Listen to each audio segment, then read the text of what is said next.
Assalamu alaikum. I'm Dr. Romana with your new lecture on nervous system. Today we'll be discussing spinal cord. So let's start with it. Assalamu alaikum. We'll be starting with the histology of nervous system, and the topic for today's discussion is to have a general idea of the nervous system as well as the histology of spinal cord. So let's start with it. Nervous system is actually the master controlling system of the body, just like the CPU of the computer. And it is designed by God in such a way to give a rapid response and adjust according to the signal it receives. Now, under the heading of nervous system, it includes brain, cranial nerves, spinal cord, and associated peripheral nerves.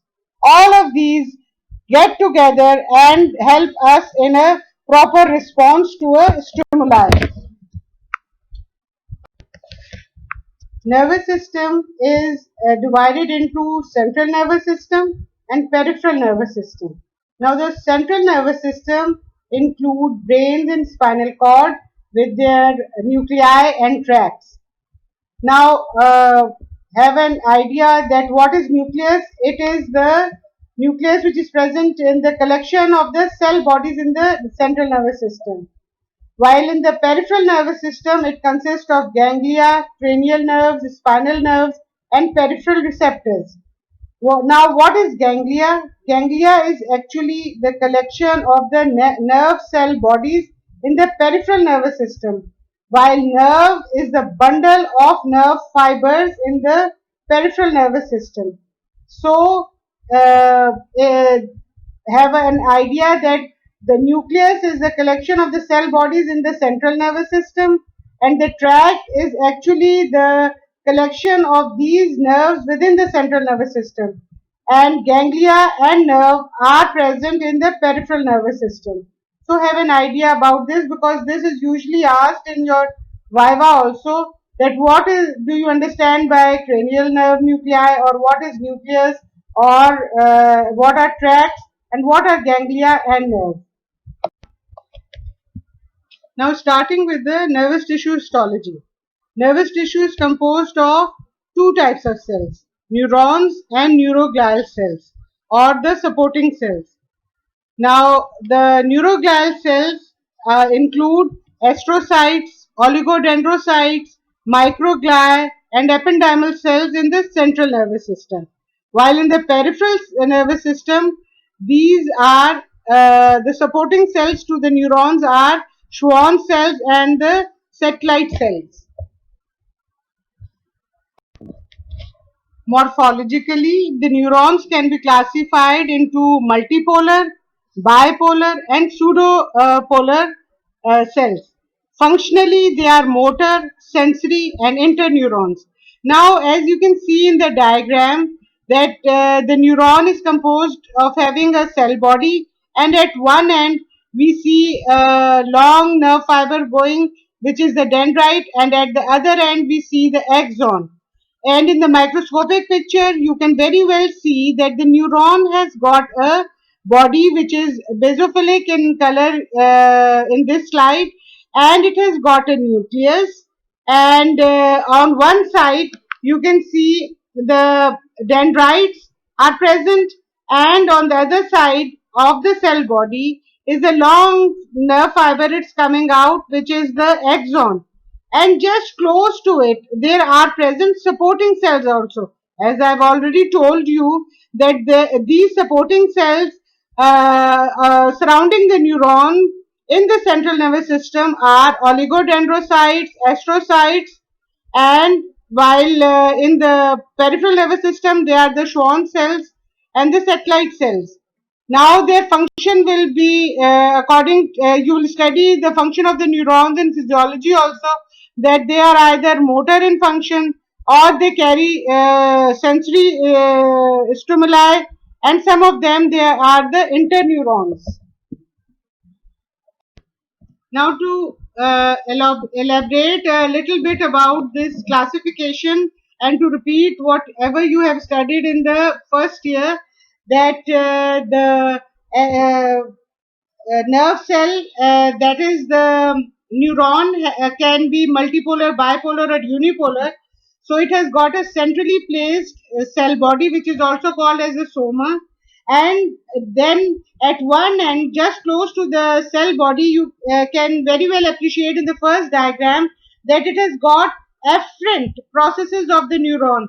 They branch repeatedly, just like the branch of the tree. And why it is so that most of the nerve cells have numerous dendrites, which serves to increase the receptive area of the cell and enable one neuron to synapse with a large number of axonal terminals from other neurons. Now, on the other hand, you can see that there is a single, each neuron has a single axon, which is efferent process of the nerve cell and serves to transmit the stimuli to other neurons or to the effector cell. Now, as I've already told you that functionally we have classified the neurons into unipolar neurons. Why they are called as unipolar neurons? You have very well studied in the first year that these cells are called as pseudo-unipolar neurons also. They actually possess a single process which divides into two branches in a T-shaped manner at a short distance away from the perikaryon, that is the cell body. Then comes the bipolar neurons. These cells, they bear a single axon and a single dendrite, which emerges from the opposite poles of the spindle-shaped cell body of the neuron. And then comes the multipolar neuron. These cells have a single axon and a number of dendrites arising directly from the cell body. And most of the neurons of the human body, they belong to the multipolar variety. Neurons are the unit structure and function.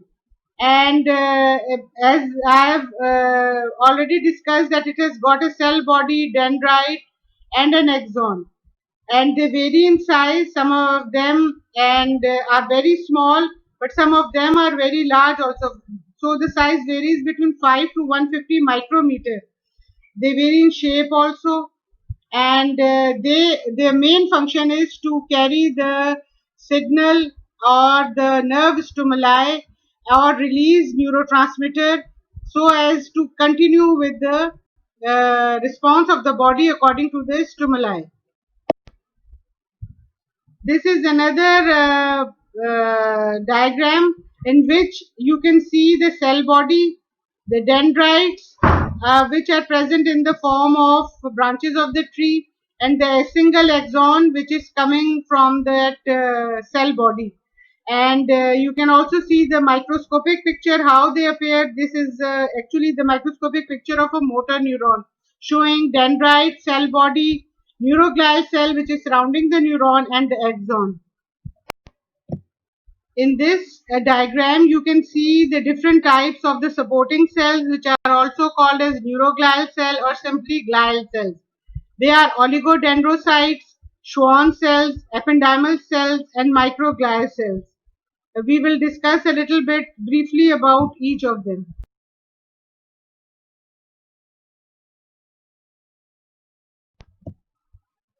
Briefly discussing the types of glial cells and their location and their function, starting with the oligodendrocytes. They are present in the central nervous system. They form myelin in the brain and the spinal cord. Then coming over to the astrocytes, they are also present in the central nervous system. They cover the brain surface and non-synaptic regions of the neurons. They stimulate the formation of blood-brain barrier, and they also remove neurotransmitters and potassium from the extracellular fluid of the brain and spinal cord. Then coming over to the ependymal cells, they are present in the central nervous system. They line the cavities of the brain and the spinal cord and secrete and circulate cerebrospinal fluid.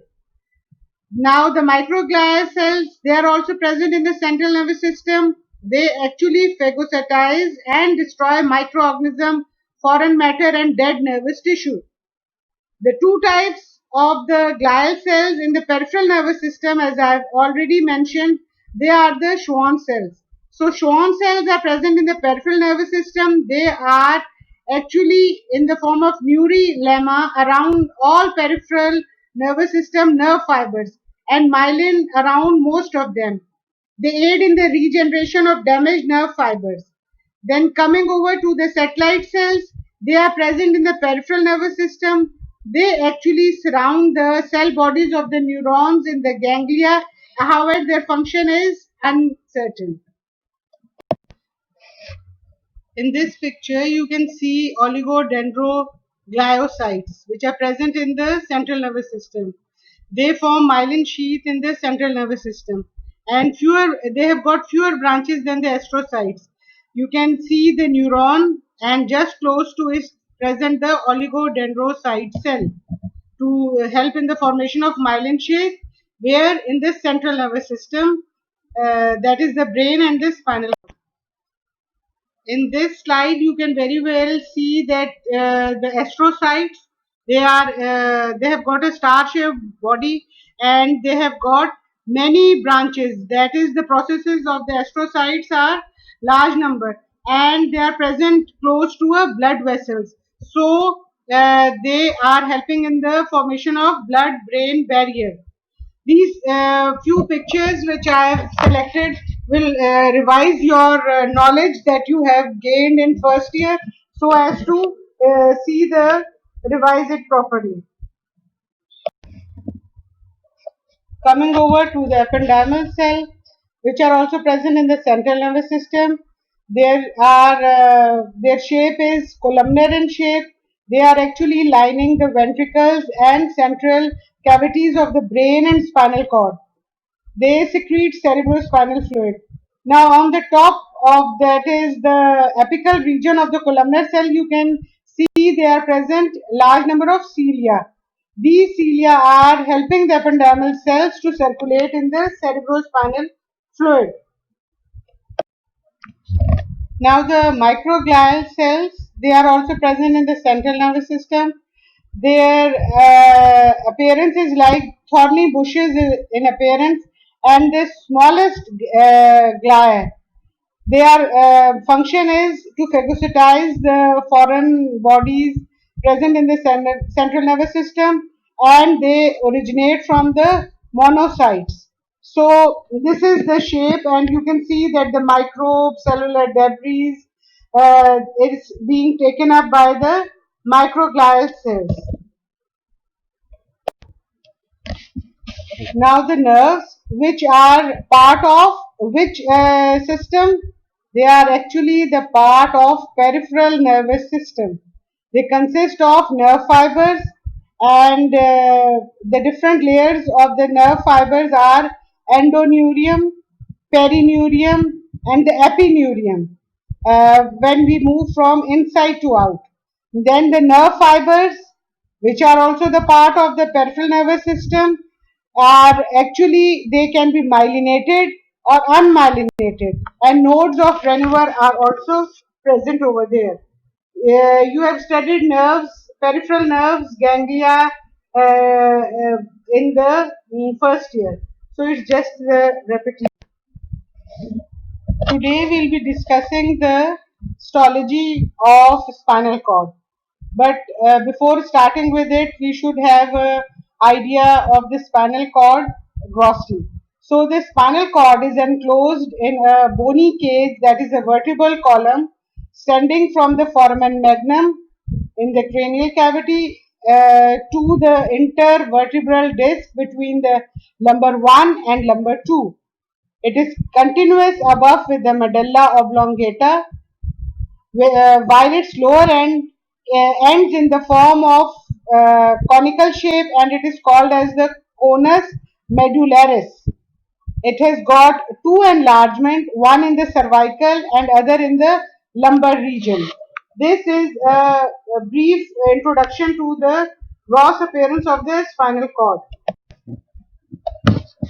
The spinal cord at all levels is made up of an anterior and posterior horn, while in the thoracic and the upper two lumbar segments, it has got an extra horn which is called as the lateral horn, having sympathetic nuclei. The two sides are connected by the gray matter commissure, which contains the central canal of the spinal cord.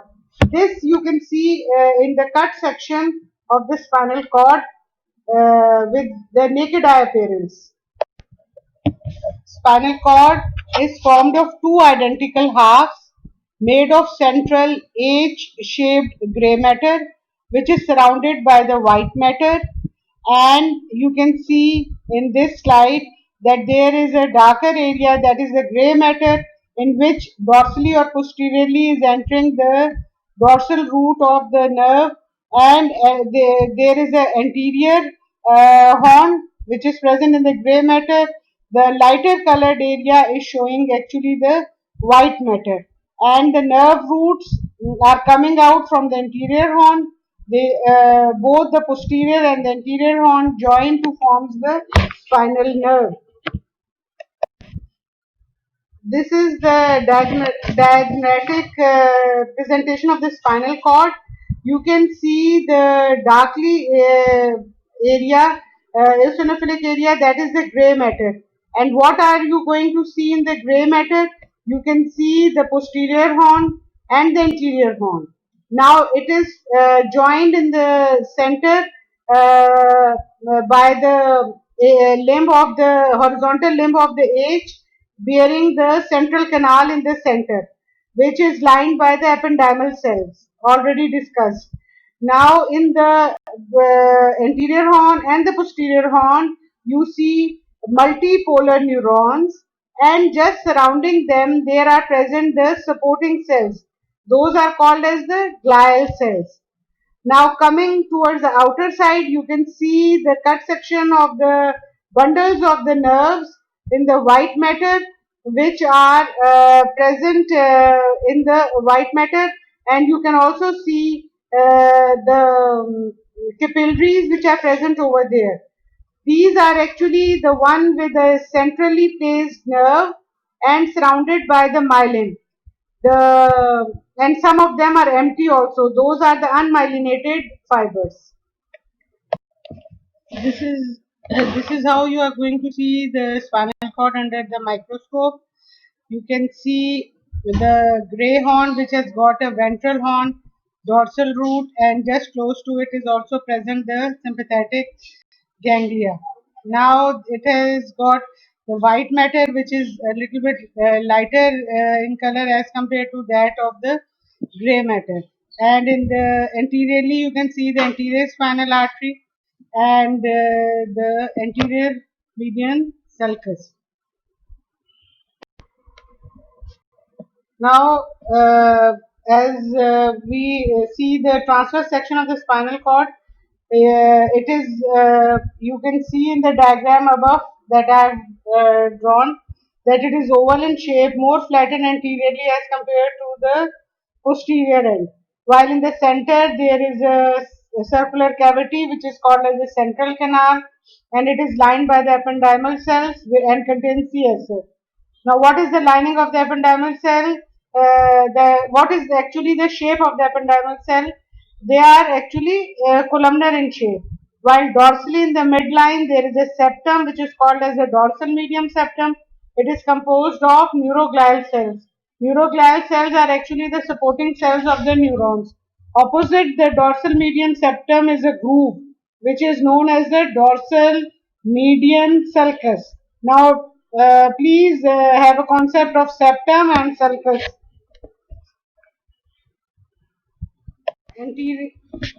Anteriorly in the transverse section of the spinal cord, there is a deep cleft which is called as the ventral median fissure.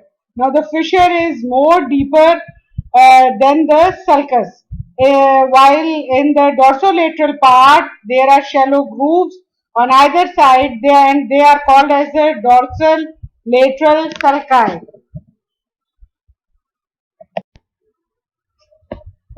The gray matter in the spinal cord at all level is made up of anterior and posterior horns. The thoracic and the upper two lumbar segments, they also show lateral horn. that is, they are having sympathetic nuclei, while the gray matter is composed of nerve cell bodies, non-myelinated axons, and nerve fibers and neuroglial cells. While the area containing the nerve cell bodies, their myelinated and unmyelinated processes, and supporting glial cells is called as gray matter. It appears grayish rather than white. Why?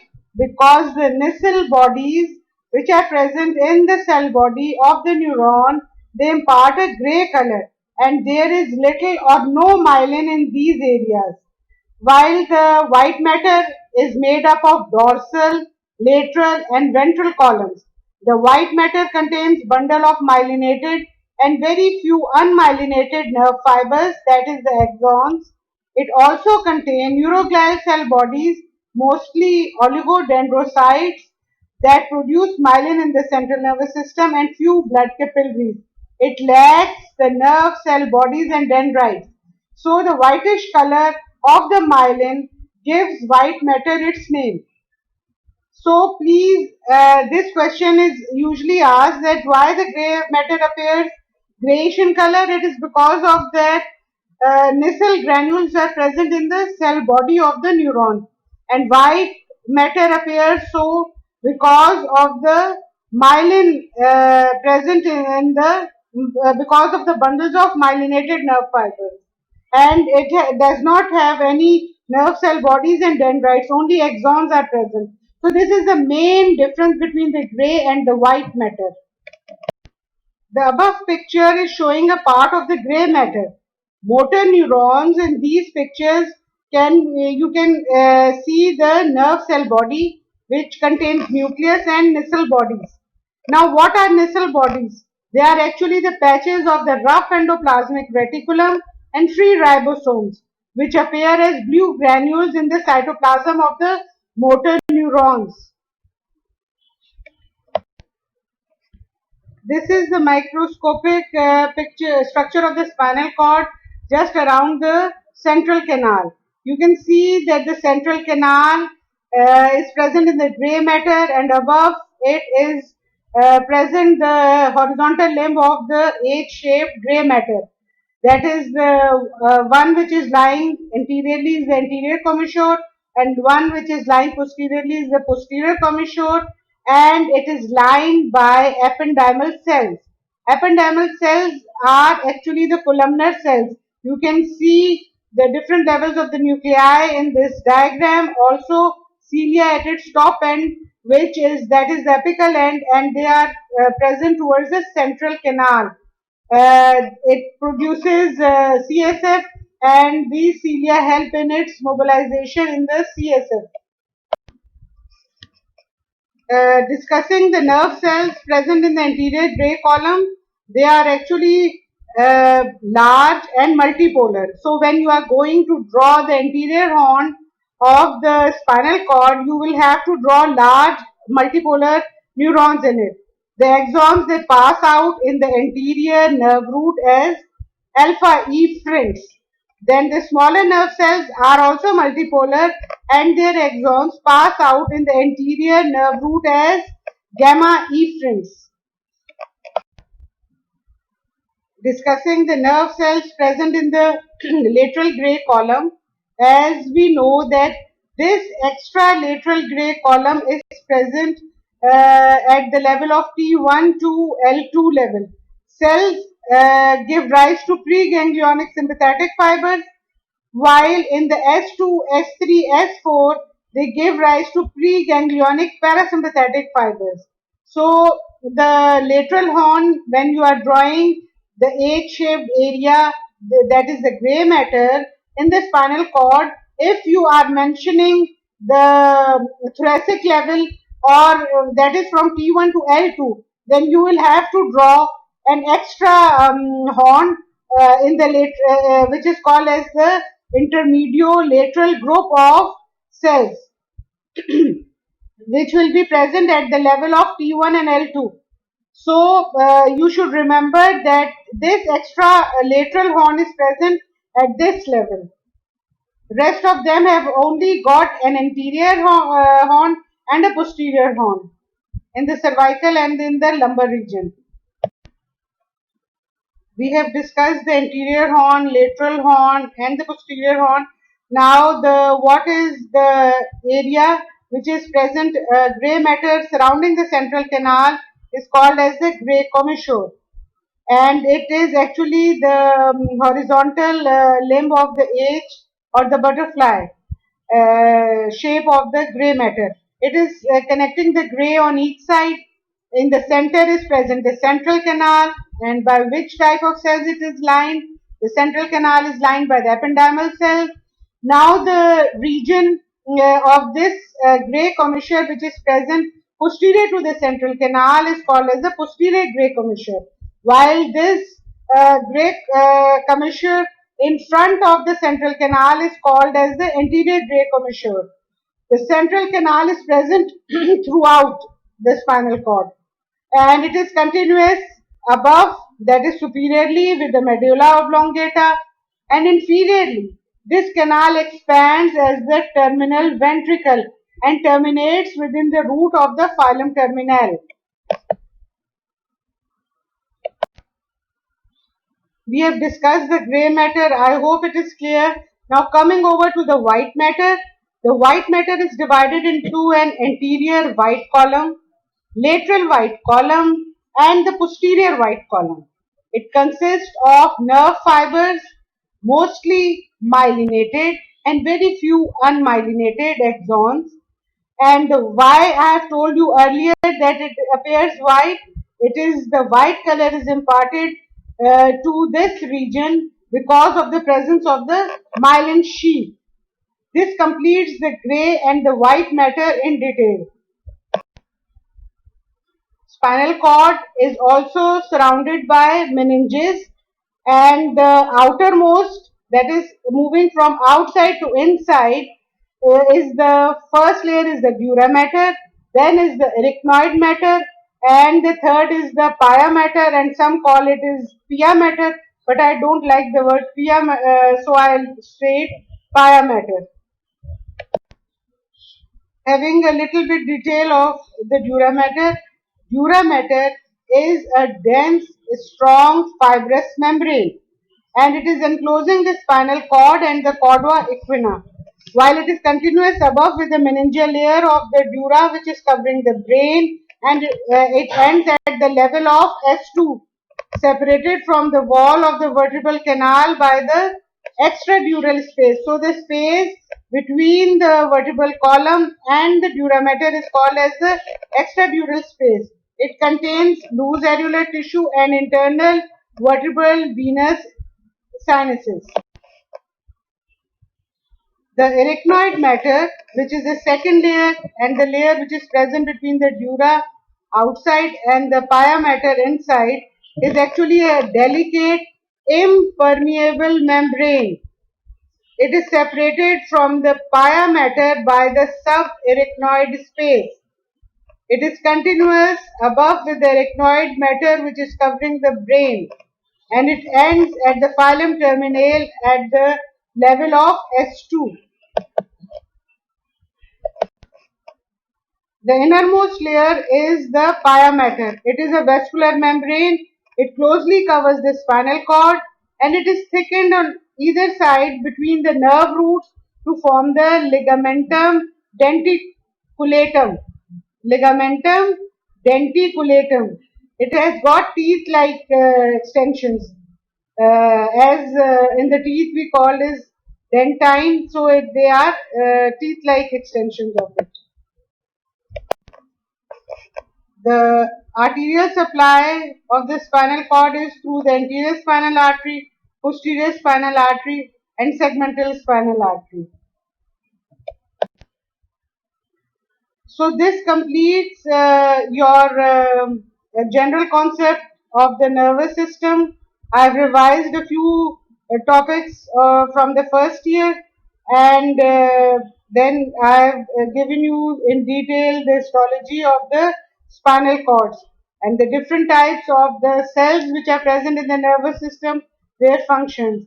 Actually, this is usually asked in the viva when you get a slide of spinal cord, cerebellum, or cerebrum.